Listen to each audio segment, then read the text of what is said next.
over $17,000 after that $399 doc fee for a 2020 Nissan Versa with 44,000 miles. And look at this, up to 72 months at 22.95% for $437 a month for 72 months for this car. The amount you pay is insane, but you have to think about Carmax. We're back here. It's a completely different way they do business. The price you see is the price you pay. They don't negotiate.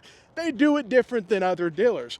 But if you look at their stock, and none of this is investment advice, but man, their stock is doing bad. $12,599 for a 2014 Ford Focus. I hope they didn't buy this thing anywhere near this price. I mean, it's insane. 95,000 miles with the automatic transmission. And look at that. Look at those payments. It's insane that they would even offer this car for 72-month financing with that super high interest rate. But it's almost like a buy here, pay here. That's where we're at Carmax. And they have their own Carmax Financial. They can actually finance vehicles like a buy here, pay here. Most dealers have to go through their lenders. And also Carmax has the advantage of the lenders as well, but they can use their own anytime they need to. Here we go, 2015 Nissan Altima, 88,000 miles. You guys can see 14,000 because they still have that $399 doc fee. We can't forget about that. And you guys can see, man, even very good, 8.95 with the APR. And I know rates are not super low right now, but I thought they were better than that, but I don't know, man. That is insane. Insane. And a lot, they're starting to fill up their inventory, but I know they're in a lot of trouble too when it comes to the company itself. A lot of things going on. Here's a 2024 Mitsubishi. Let's see here, 17,000, probably selling for close to MSRP here, 14,000 miles, and it's an automatic, and you already know it's going to be $400 payments. That's just what it is. They have a lot of inventory. Now, is this a BMW over here? Now, this thing, if you're at Carmax, a lot of people come here, they don't have an option. They're just trying to get a car. You want to go for reliability. And it's not going to be in the Beamer section, for long-term reliability. For sure, not going to be in this section. Maybe, some of the older Toyota Tacomas, let's see what they're going for, because these things have skyrocketed. The new Tacoma went up, so now these, I mean, here we go, $29,000, $30,000, 2021, hey, there we go, SR, but it's two-wheel drive. Yeah, there you go, look at that. Imagine having a $700 payment. Once you add that 22%, any vehicle financed at 22%, I mean, it's just bad. It's really bad, man. It really is that bad. Here we go. Corvette here, Z51, 48,000, 7,000 miles, 2015, I believe. So very low miles, man. $50,000 basically after tax, because that's the other thing. These prices do not include tax or titling.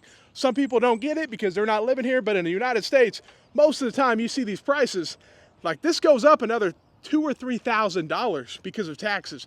2015 Smart 2, here we go, 86,000 miles, automatic, $990, $10,000. You want to come get it? That is a lot of money for what it is, man. That's a small car, but hey, if you want to get it, and that's the thing, if you're here for reliability, Toyota Camry, stuff like that. But again, if they're asking crazy money, but 15 grand, yeah, 128,000 miles, of course, 2015 Camry. Yeah, just look on the, you got to look around. You got to look around. Some of the cars are obviously better than others, like a 4Runner, a Camry, stuff like that. But again, with what they're asking, sometimes they just go crazy with prices, insane with prices. It doesn't even make sense, but they know that they can get someone because it's all about payments here. The customer that comes in and buys a car, the one that they're looking for is that payment buyer, someone that's just going to come in, where's the payment? What's the payment going to be? Works for me. I'll take a Jeep Compass, you know what I mean? It's all about that $400, $300 payment range. That's all they care about. Here we go, $21,000, my bad. 2022 Jeep Compass, 37,000 miles. Wow. I've seen these things brand new, discounted in the 20s, but I know the MSRP is like the mid 30s, but don't ever pay anywhere near that. You know what I mean? That stuff is just, it loses value quicker than quick. These Compasses and the reliability, but here's the other deal. CarMax makes a lot of money selling their warranty.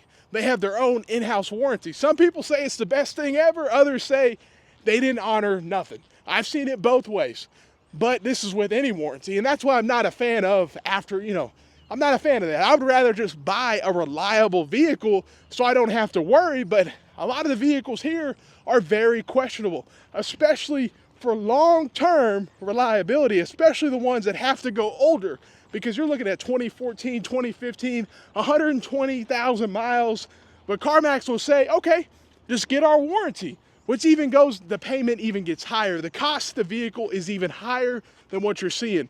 So you're talking after tax, warranty, this is probably a $17,000 Equinox with 40, after they pay everything, it's $13,500 right now. 94,000 miles, and you guys can see 22.95% interest. But still, after they pay tax, warranty, all this stuff, and if you include interest, someone's gonna be in this car for probably $30,000 after they're all said and done. That's how crazy it goes. These prices can almost double. That's the situation, man. 2016 Equinox, here we go, 86,000 miles, 15 grand after that $399 doc. You guys can see 22 all the way up to 8.9, but you're talking $400 payments. And that's the reason they have these cars, is because they know they have to get somebody, in that payment range. Where do they want to be payment wise? That's where it's all about.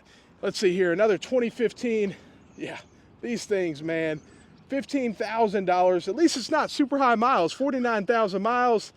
But imagine financing it at 72 months at 22.95% at $385. Just do the math on that.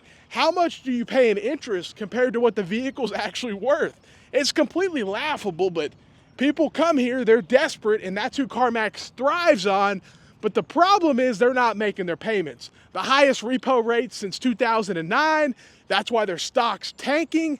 They're having a lot of issues. They gave out all these loans and people just aren't making their payments. But we'll see if it changes. But let me know what you think. Have a great day and stay blessed.